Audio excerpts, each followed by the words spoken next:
Okay, we'll go one camera then.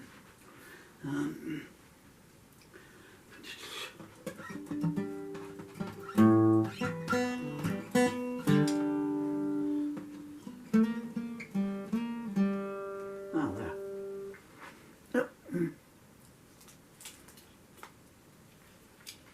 Yeah, it's got a G harmonica in it. So, oh, it's getting so hard just to even get my hands over my neck now. Guitar until the end, my friends.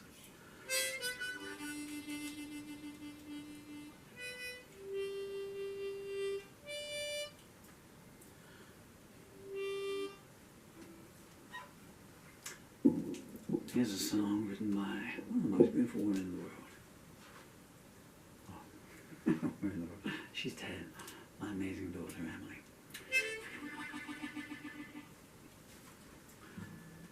I might need to retune that bit.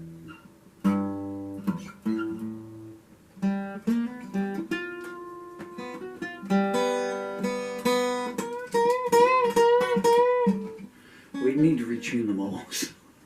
Where's the vocal to? I feel in the mood to do this one slowly tonight. Let's find a key and stick with it.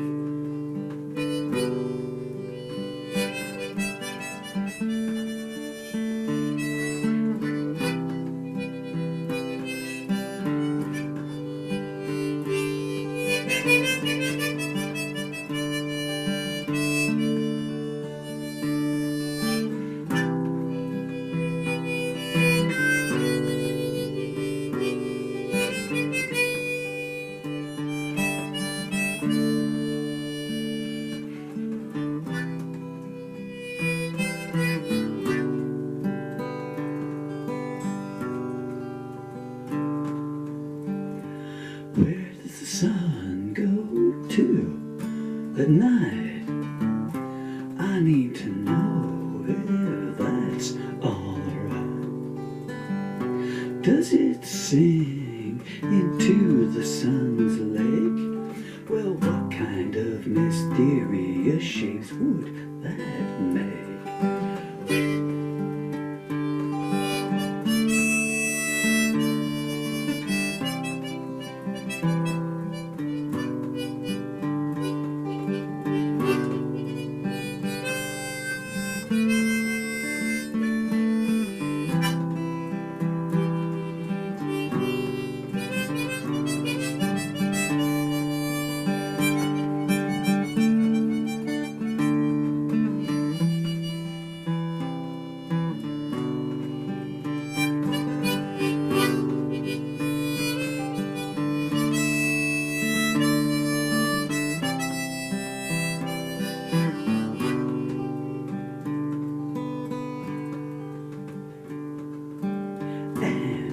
What secrets does the sun hold?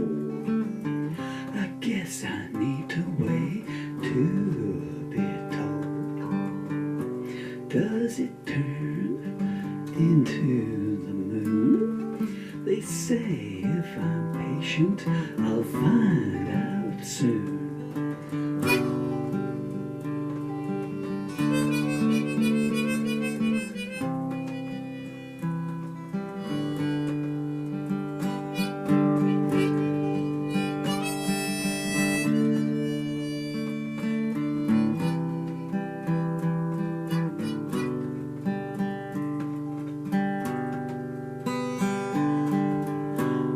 The sun gives us those glowing bright skies, but it's clever. Old moon gives us the tides. Where does the sun go to at night? Where does it hide until daylight?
the harmonicas got a dead reed.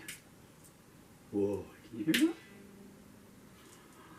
Sometimes if you keep going, it'll come clear, you know, if it's just got some fluid in there, you know, and it's blocking up. No, okay. You kind of want to throw them away, but I'm not like 50 quid a time, you know, you just, you doing not so much. I only remember that song was written by my beautiful daughter Emily. She wrote it when she was 9 years old for school homework, of all things. How about that? For, you know, not because they said write a poem with your school homework. They said we want you to write something on your hand. Why are they doing homework in any case, you know? Teachers banging on about it. Oh, we have to do all this work outside of school hours and outside of our salary. You know, you don't mind making the students do that though, yeah? It's just a particular bugbear of mine and has been since I was like 11 years old. If you're that good at your job, you should be able to teach them what they need to know in 8 hours a day, you know.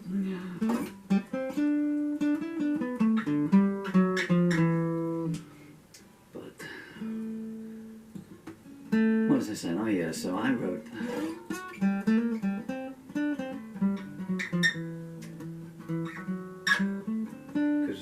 my daughter wrote it, she was on the telephone to me, this is in the days when she was allowed to speak to me on the telephone before the Nazis in this country said, no, you've committed no crime apart from being ill, so you can never see your children ever again. They must grow up without a father, and we're not even going to let you speak to them either. True story, check out my other songs.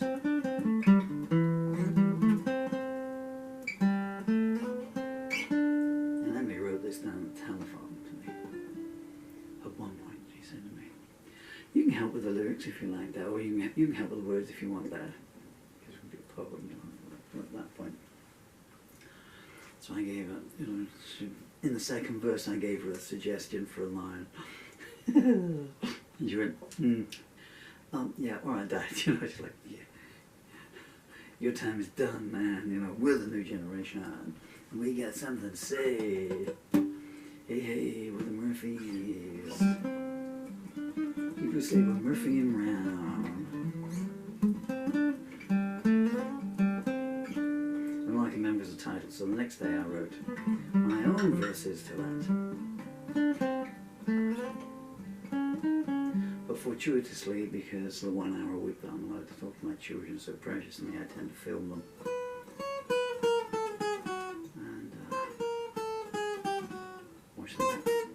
And I wrote some of my own words, and I can't remember 3 of the verses. One goes like this.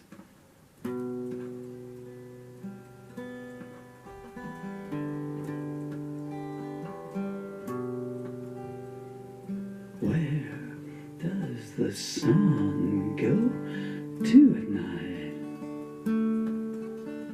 Where does it lay its head?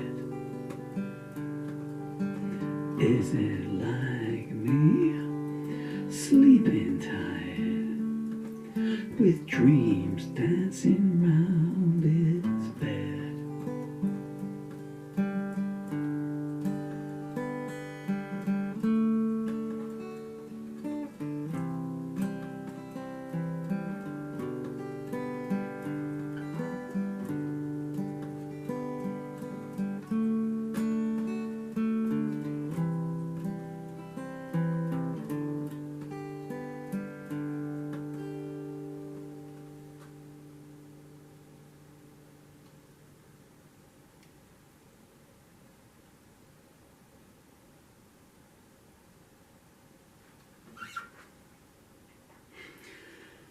Waiting for the helicopters to go past, but they're not gonna. Now, I do apologise for putting in little speeches and stuff on some of these. I do apologise if you didn't want to hear them, but I don't want them to be in there.